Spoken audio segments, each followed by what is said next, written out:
नमस्कार दोस्तों, मेरा नाम है विशाल। आप सबका स्वागत है स्टॉक बॉक्स के बिजनेस अंडर एनालिसिस वीडियो में। अगर आपको पसंद है बिजनेस न्यूज़पेपर्स, ठीक है, एंड अगर आपको दिक्कत हो रही है पढ़ने में या फिर आपके पास टाइम नहीं मिलता, तो आप इस चैनल को सब्सक्राइब कर लीजिए। यहाँ पे हम डेली डिस्कस करते हैं बिजनेस आर्टिकल्स। शुरुआत करते हैं कुछ इन ब्रीफ आर्टिकल से। ज़्यादा डिटेल में नहीं होते ये, बट दे आर इंटरेस्टिंग। सबसे पहला आर्टिकल है McDonald's post first sales miss in nearly 4 years। पिछले 4 सालों में पहली बार ऐसा हुआ है कि मैकडॉनल्ड्स ने सेल्स टारगेट मिस कर दिए, और कुछ बहुत ही इंटरेस्टिंग रीजन है इसके। आप देखिए, इसे आगे पढ़िए। मैकडॉनल्ड्स ने रिपोर्ट किया first quarterly sale miss in nearly 4 years on Monday.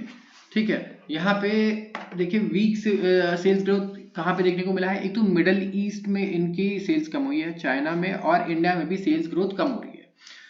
ठीक है, अब यहाँ पे ये सेवरल वेस्टर्न ब्रांड्स में से एक है। मैकडॉनल्ड्स वेस्टर्न मतलब अमेरिकन ब्रांड है, जिन्होंने प्रोटेस्ट देखे हैं और बॉयकॉट कैंपेन्स भी देखे हैं उनके अगेंस्ट। क्यों? क्योंकि ऐसा परसीव किया जाता है कि मैकडॉनल्ड्स प्रो इजरायली स्टैंड लेकर यहाँ पे काम कर रहा है। ठीक है, इजराइल हमास कॉन्फ्लिक्ट में। एंड कंपैरेबल सेल्स अगर आप देखिए McDonald's international developmental license markets में ये बढ़ा 0.7% इन द क्वार्टर, जहां पे एस्टिमेट्स थे 5.5% ग्रोथ के। सो इतने बड़े एस्टिमेट मिस करने का एक रीजन तो ये दिया जा रहा है कि इन्होंने प्रो इजरायली स्टैंड इनको परसीव किया जा रहा है, तो मिडिल ईस्ट कंट्रीज इन्हें बॉयकॉट कर रही हैं, और भी जगह पे जहाँ पे स्पेशली मुस्लिम एरियाज होंगे या फिर उन लोगों के जो प्रो फिलिस्तीन एरियाज हैं, वहाँ पे इन्हें अवॉइड किया जा रहा है because there is a political difference. लोग इन्हें अवॉइड करना चाहते हैं इसलिए। इसके साथ साथ कुछ और रीजन ये भी हो सकते हैं कि अगर आप देखें अब इंडियन मार्केट्स में स्पेशली, तो मैकडॉनल्ड्स अब ऐसा चॉइस नहीं रहा है लोगों की, बर्गर तो मैकडॉनल्ड्स पे ही खाना है हमें। Right, we have so many options. हमारी कितने लोकल ब्रांड्स हैं, चाहे वो सिटी के लोकल ब्रांड्स हो, was serving amazing burgers, amazing fast food मैं ये कहूँगा। when it comes to food, so India में there is a lot of competition। so ये ग्रोथ जो इनकी एस्टिमेट्स मिस कर रही है, ऑफ कोर्स इसका रीजन हम ये नहीं दे सकते वैसे कि कंपटीशन बहुत बढ़ गया है, बिकॉज ये over a period of time जो कम होगी इनकी ग्रोथ, उसका रीजन होगा, ना कि सडनली 5.5% का जो एस्टिमेट है उससे 0.7% हो जाए। सो आते हैं अगले आर्टिकल पे। Novo to buy 3 plants for $11 billion to boost obesity drug output. ठीक है, नोवो नॉर्डिस्क ने एग्री किया है कि 3 मैन्युफैक्चरिंग प्लांट्स वो खरीदेगा $11 billion के लिए। एंड जो सर्जिंग डिमांड है, मतलब बढ़ती हुई डिमांड है ओबेसिटी ड्रग। ओबेसिटी मतलब जब आप बेसिकली ये प्रॉब्लम, अगर आप ओबेसिटी की आप देखेंगे तो ये यूएस में बहुत बड़ी प्रॉब्लम है, जहाँ पे लोगों की मे बी डाइट की वजह से या कुछ नेचुरल कॉजेस की वजह से लोग बहुत ज़्यादा ओवरवेट हो जाते हैं, एक्सेसिव ओवरवेट, एक्सेसिव फैट हो जाता है। ठीक है, तो यहाँ पे ये इसके लिए ये ड्रग है। ठीक है, एंड डायबिटीज शॉट भी है इनका ओज़ेम्पिक इसके लिए। तो इन्होंने ये मैन्युफैक्चरिंग प्लांट इसके लिए सेटअप करना चाहते हैं क्योंकि ये देख रहे हैं कि इसकी डिमांड बहुत ज़्यादा बढ़ रही है। राइट, तो सर्जिंग डिमांड को मीट करने के लिए इन्हें सप्लाई बढ़ानी होगी। तो यहाँ पे इन्होंने इसीलिए इतनी बड़ी डील साइन की है। आते हैं अगले आर्टिकल पे। Tech layoffs free Snap to cut 10% of global workforce. Snap ने कहा है कि मंडे को कहा कि ये 528 एम्प्लॉयज या फिर 10% of its total global workforce को जो है यहाँ पे ले ऑफ करेगा, joining other tech and media firms who recently announced job cuts. Shares 2% बढ़े कंपनी के। ठीक है, एंड स्नैपचैट पेरेंट एक्सपेक्ट करता है कि pre tax charges in the range of $55 million to $75 million, primarily consisting of severance and related cost and other charges, जिसमें से 45 से 55 होंगे फ्यूचर कैश एक्सपेंडिचर्स। तो यहाँ पे अब मैं क्लियरली समझा देता हूँ, let's not make this complicated. Snapchat 528 employees cut कर रहा है, क्या ग्रोथ कम हो रही है? नहीं, टेक कंपनीज ले ऑफ अभी भी कर रही है जबकि ग्रोथ इतना बढ़िया है, क्योंकि इन्होंने जब इनके पास सडन ग्रोथ आई कोविड में, तो इन्होंने ओवर हायर किया है लोगों को। ठीक है, it's very simple, over hire कर लिया था और लोगों को बेंच पे भी बिठा दिया था कि ठीक है काम आएगा तो वी हैव अ पर्सन, क्योंकि कितना काम आ जाए यू नेवर नो। और इस तरीके से इनके पास ज्यादा कैपेसिटी भी काम करने के लिए वर्कफोर्स था, जिससे अब ये ले ऑफ करते जा रहे हैं, क्योंकि नाउ दे नो कि ठीक है जो फोरकास्ट है वो ग्रोथ अब उस तरीके से नहीं होगी जिस तरीके से कोविड के टाइम पे हुई। एंड यहाँ पे आप देखिए कि खाली स्नैपचैट नहीं है, और दूसरे जो टेक और मीडिया जायंट्स हैं उन्होंने भी सबने अभी जॉब कट्स अनाउंस किए हैं। तो कंपनी के शेयर प्राइस बढ़े 2%। तो यहाँ पे इससे रिलेटेड इन्हें खर्चा भी आने वाला है in the range of 55 million to 75 million. इसमें क्या होगा कि जब आप किसी को ले ऑफ कर रहे हैं या किसी को निकाल रहे हैं तो आप उन्हें सेवरेंस पे करते हैं, राइट, और उससे रिलेटेड भी कॉस्ट होती है, राइट, जैसे आपको एडवांस सैलरी देनी होती है और इस तरीके की चीजें। तो यहाँ पे आप देख सकते हैं कि इस तरीके की कॉस्ट आएंगी। आते हैं अगले आर्टिकल पे, Estee Lauder to cut 3.3 to 5% jobs on delayed China recovery. Estee Lauder will cut about 3 to 5% of its global workforce। यहाँ पे ये एक कॉस्मेटिक जाइंट है, ठीक है, मेकअप से लेके और जो जितने भी कॉस्मेटिक्स हैं उनमें बहुत मतलब बड़ा मार्केट शेयर है इनका अगर आप देखें। और यहाँ पे देख रहे हैं जो रीजन ये बता रहे हैं, ठीक है, वो है चाइना बिजनेस के बारे में। इनका ये कहना है expanding an effort to shore up its profit margin. ये प्रॉफिट मार्जिन को बढ़ाना चाहते हैं क्योंकि ग्रोथ, सेल्स में जब बहुत ज्यादा ग्रोथ ना हो ना, बहुत ज्यादा ग्रोथ, तो आपको क्या करना पड़ेगा, कॉस्ट को कम करना पड़ेगा, ठीक है, और प्रॉफिट मार्जिन को बढ़ाना होगा अगर आप प्रॉफिट को बढ़ाते रहना चाहते हैं और आपको पता है कि सेल्स ज्यादा नहीं बढ़ने वाला। तो एक रीजन ये होता है जिसकी की वजह से ले ऑफ भी होते हैं, ठीक है।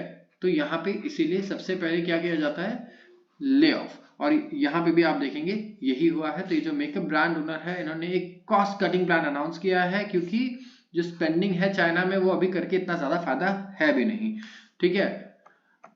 आते हैं अगले आर्टिकल पे, Pakistan election panel pauses national airline sale. Pakistan का इलेक्शन कमीशन है, इन्होंने गवर्नमेंट को कहा है कि वो अभी रिफ्रेन करें, अभी रुक जाएं from finalising a deal to privatise flag carrier Pakistan International Airlines, ठीक है, क्योंकि यहाँ पे किया जाएगा इसका रिव्यू। तो letter to Pakistan cabinet secretary, यहाँ पे देखेंगे जो केयर टेकर है गवर्नमेंट के, केयर टेकर गवर्नमेंट, इन्हें अभी रुकना चाहिए कोई भी फर्दर एक्शन लेने से, स्टेप लेने से, जैसे कि एयरलाइंस को बेचने का अग्रीमेंट हो या कोई दूसरा इंपॉर्टेंट डिसीजन, ठीक है, जो भी ये कमीशन, जब तक ये कमीशन अपने डिसीजन को लेता है। तो इसका रीजन काफी सारे हो सकते हैं। पाकिस्तान में आपको पता है किस तरीके से अभी कैश क्रंच चल रहा है, इनके पास अभी कैश की बहुत ज्यादा कमी है। आप देखें इकोनॉमिक क्राइसिस चल रहा है, इन्फ्लेशन अभी भी बहुत बड़ा इश्यू है और इन्हें सारी कंपनीज जो भी इन्हें मिले वो बेचना पड़ रहा है, चाहे इन्होंने अपने होटल्स भी बेचे हैं, प्रॉपर्टीज, रियल एस्टेट प्रॉपर्टीज बेची है फॉरेन कंट्रीज में। इसके साथ साथ ही आप देखेंगे अब ये एयरलाइंस भी इन्हें सेल करना पड़ रहा है। आते हैं अगले आर्टिकल पे, China widen stock trading curbs on some offshore units. China अब बहुत ही टाइट कर रहा है, ठीक है, लोग ट्रेडर्स को, और जो फर्म्स है ना इन्हें क्या कर रहा है कि ये जो ट्रेडिंग रेस्ट्रिक्शंस लगा रहा है ऑन डोमेस्टिक इंस्टीट्यूशनल इन्वेस्टर्स और कुछ ऑफशोर यूनिट्स पर भी, ठीक है, क्योंकि अथॉरिटीज फाइट करना चाह रहे हैं डीपनिंग स्टॉक राउट से। क्योंकि मतलब देखिए चाइना में इशू क्या हो रहा है कि स्टॉक मार्केट 20 साल के लो पे आ गया है। पिछले 20 साल में जिसने पैसा लगाया था स्टॉक मार्केट में वो अब नुकसान पे है, which is a very big deal. लोगों का पेंशन, पूरी लाइफ सेविंग, सब कुछ आप देखेंगे स्टॉक मार्केट में ही इन्वेस्टेड है। तो यहाँ पर गवर्नमेंट कुछ बहुत ही हार्श स्टेप्स लेने को तैयार है कि किसी तरीके से कोई भी आप देखें कि एक्सप्लॉइट ना कर पाए सिचुएशन को, कि क्योंकि नेगेटिव सेंटिमेंट्स हैं तो इसका मतलब मार्केट को शॉर्ट करते रहें या कुछ मैनिपुलेशन हो या बड़े लेवल पे कुछ लोग मिलके, राइट, क्योंकि ऐसा होता है, ठीक है, मिलके मार्केट को शॉर्ट करें और इससे और ज्यादा इमेज चाइना की खराब हो। अभी तो चाइना इस वक्त बहुत सारे प्रॉब्लम से ऑलरेडी डील कर रहा है। अभी ऑफिशियल्स ने इस वीक लगाए हैं caps on some brokerages, brokers पे भी कैप लगाए हैं, ठीक है, जहां पे cross border total return swaps with clients, ठीक है, इसे लिमिट किया है इन्होंने। तो क्रॉस बॉर्डर जो मनी है सबसे पहले ये और ट्रेडर्स है इन्हें लिमिट करना चाह रहे हैं। तो जैसे कि limiting a channel that can be used by China based investors to short Hong Kong stocks, इस पे भी रेस्ट्रिक्शंस लगा दी। तो देखिए बेसिकली जो शॉर्ट्स हैं, ठीक है, इनको किस तरीके से कम किया जाए, कर्व किया जाए, यहाँ पे एम ये है। कनाडा ने एक्सटेंड किया है ban on home purchases bye foreigners. Canada ने और बढ़ा दिया, एक लेंथन का मतलब होता है और इंक्रीज कर दिया है ban on foreign home buyers for 2 additional years. वहां पे रियल एस्टेट इशू बहुत ज्यादा है। आपको लगता है इंडिया में घर अनअफोर्डेबल है, आप कनाडा में भी जाके देखेंगे तो बिल्कुल अनअफोर्डेबल है वहां पे घर, ठीक है।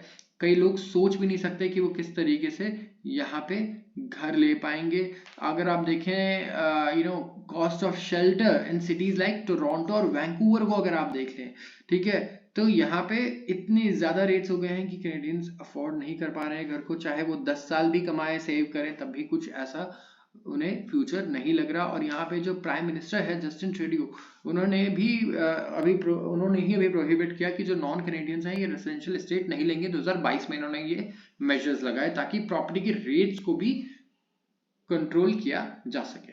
आते हैं अगले आर्टिकल पे। No rush to cut rates Powell, the danger of moving too soon is that jobs not quite done.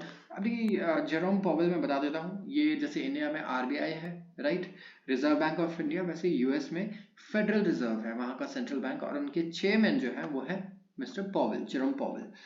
अब बहुत ही इंपॉर्टेंट स्टेटमेंट्स आई हैं इनके, ठीक है, इनके थ्रू। आप देखिए, फेडरल रिजर्व के चेयर जेरोम पॉवेल ने कहा कि Americans may have to wait beyond March for the central bank to cut interest rates.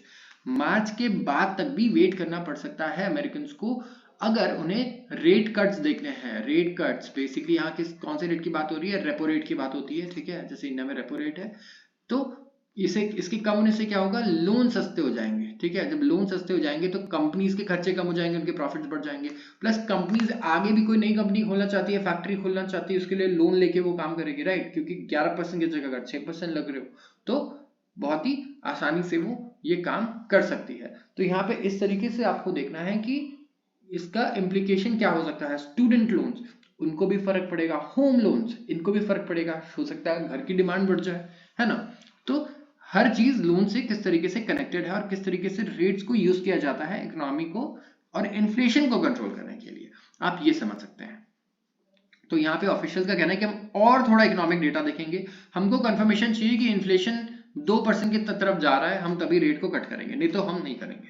तो यहाँ पे आप देखेंगे 60 एक इंटरव्यू हुआ सीबीएस का 60 मिनट, जो कि संडे को इवनिंग में एयर किया गया, और यहाँ पे इन्होंने एक्सप्लेन किया कि क्या रैशनल है, ठीक है, ठीक है, for eventual reductions to a broad public audience. वो अपने लॉजिक समझाना चाहते थे उनकी डिसीजंस को आम जनता को, ताकि वो समझ पाए कि क्या सोचकर और किस गोल से सारे डिसीजंस लिए जा रहे हैं। तो उनका कहना है कि अगर हम बहुत जल्दी रेट को कट कर देते हैं, जैसे कि 80s में हुआ था, अगर आप देखें 1980s में जब रेट को ना बड़ी जल्दी कट कर दिया था इन्होंने, महंगाई जैसे थोड़ी कम हुई, फिर से लोन के रेट्स इन्होंने कम कर दिए, महंगाई फिर इतनी ज्यादा बढ़ी और उसके बाद one of the biggest stock market crash देखा गया यूएस में, आप समझ रहे होंगे।